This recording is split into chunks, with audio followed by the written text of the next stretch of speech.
Hey, about to do a quick video here on a comparison between the current solid state relays that are on the market versus my new solid state relay and all the capabilities that it has over the traditional solid state relay on the market. So what I have here is the setup right now. I have a 1 horsepower motor, 1800 RPM. This motor is about runs at about 115 to 230 volts and runs at about 13 to 16, 13.1 to 6.5 amps, something along those lines. So, and I have a power supply here which shows voltage, amps, and watts. So we'll be also doing that comparison between the both relays. So what I'm going to do now is go ahead and power up this relay using this power supply, which will supply 3 volts to this relay, which operates from 3 volts up to say 3 volts, maybe up to about 32 volts or something along those lines. I can't see the see if I can read that output. It's pretty high though. I think it's about 480 volts. Anyway, so I'm gonna go ahead and power this unit on, and once I send power to this relay, it's gonna start to run the motor. So let's get that going. Okay, so as you can see, this relay is running at 3 volts, 0.008 amps, and 0.02, bouncing back between 0.02 to 3 watts. So first thing I'm going to do now is I'm going to reduce the voltage to this relay right here. So we're going to take it all the way down to 0.64 volts. So we're gonna go ahead and it'll probably turn off maybe at about a little under 2 volts maybe. Right now I'm reducing the voltage, and at some point the motor's gonna turn off.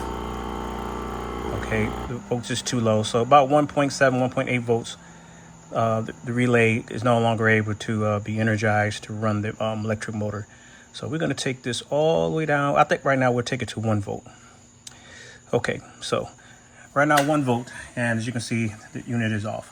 So now I'm going to go ahead and disconnect the current relay that's on the market, and I'm going to connect my relay here, and then I'll explain all the features that it has. So go ahead and disconnect this.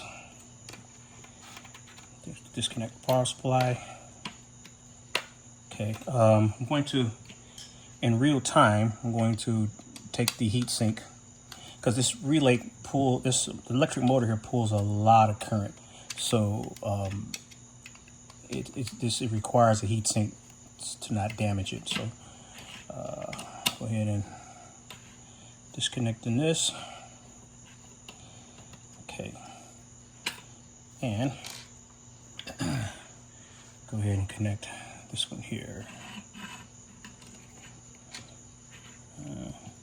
And this is going to be some pretty big differences between this relay and what's currently on the market as far as features and capabilities. I didn't want to say them until I actually won't speak about it until I can actually show you all. Right now I just need to swap out these heat sinks. Okay, where's the screw? Almost there. This is and you got to make sure these things are sufficiently tight, because this 13 amp motor pulls a lot of current.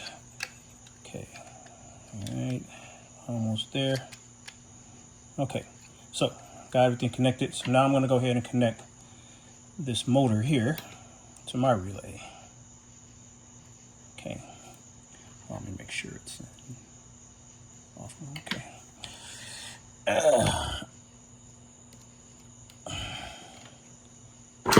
Oh, whoops, I forgot to turn this off. Whoops. All right.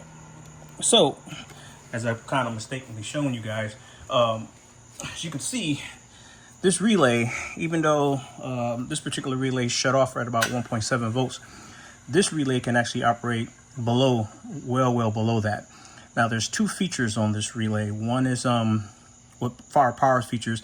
One is the regular mode, and one is what I call low power mode. And I'll show you to be able to match the power draw or the current draw on this relay. I have what we call a low power mode, because this technology is different than the current switching technology that's on the market. So it operates totally different. So it consumes a little bit more current, but it utilizes a lower voltage, but there is a switch on here where you can get it to actually match the 2 watts pull, the current pull on this particular relay that's on the market. So I'm gonna go ahead and turn the power supply on now. And as you can see, this relay is running at 1 volt, but as you can see, the current and the amp and the wattage is pretty high compared to this one here. So I'm gonna go ahead and turn off the motor, and I'm gonna put it in what I call low power mode, which is a switch here on the back. You can see there's a switch right here. So now it's in low power mode.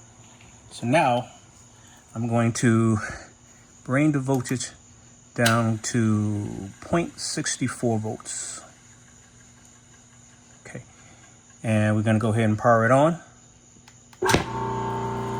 And the relay operates at 0.64 volts at 30.037 amps, in which, when you do the math, is equal to the 2 watt power draw that this relay pulls. Now, there's another feature that this relay has, is this: not only can you control it by just terminating the power going to the unit, you can also connect the power a fiber optic cable to it, which I have here, and control it with laser light. So I'm gonna go ahead and connect this fiber optic cable to this unit, and I have here a laser here. So this is here, and also I have here this fiber optic cable is probably about 25 feet maybe. And the whole point of this is, if you want to be able to control this relay from a distance, you can control it simultaneously from the native power supply, and then also by just turning it off by exposing this fiber optic cable to the laser light. So I'm going to go ahead and connect this fiber optic cable to this laser here, and that turns the relay off. So if you're in a situation where you have this relay in one end of the facility or in a different location, you want to be able to still control it, at least momentarily. Like there's a certain condition that you need this motor to turn off, and you don't want to run all the way to the other end of the facility. You can to turn it off, you can literally run a fiber optic cable to it, and you can turn this unit off just by fiber optic cable. So when I take the fiber optic cable off, unit turns back on.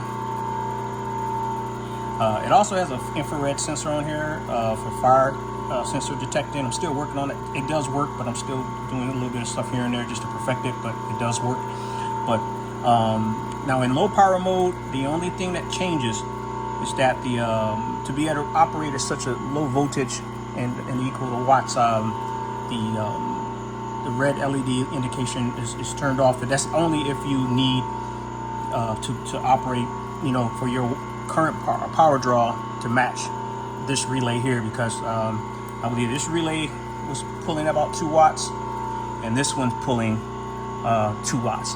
But the interesting part is that when it's commanded off with a laser light, the current drops dramatically to the point where it's 0.003, and you're not pulling hardly any wattage. I believe this relay on the market, I think was maybe when it was running about 0.008. And this is right now, it's still on, but it's in a commanded off state right now. So it's still receiving power to this relay. It's just in a off state. So it requires less power, but it's still on.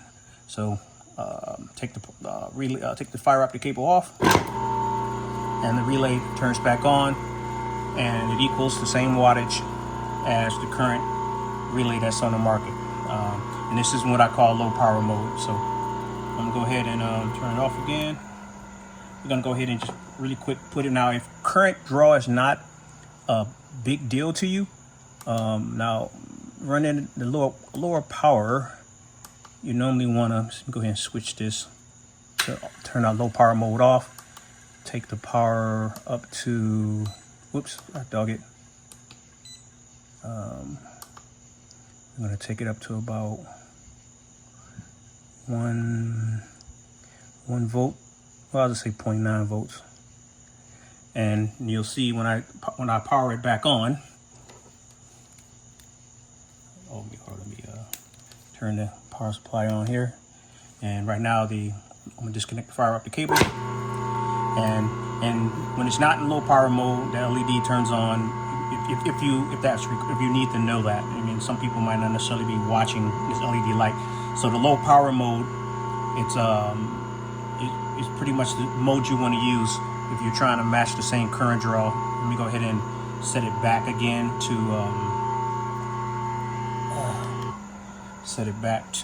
low power mode. We're just hitting the switch on the back. Go ahead and take the voltage down to 64 volts. And we'll go ahead and power it back on. All right, so that's that. I guess I'll go ahead and turn it off with the fiber optic cable again. So you could literally run this cable to another end of a facility, 50 feet, 25 feet, and control this relay. It would be a pretty good thing for lockout, tag out, or whatever situations where I call a conditional smart relay. So, and it has a patented technology. It's called induction memory cell technology. So this is a patented technology. But anyway, that's it. Thank you.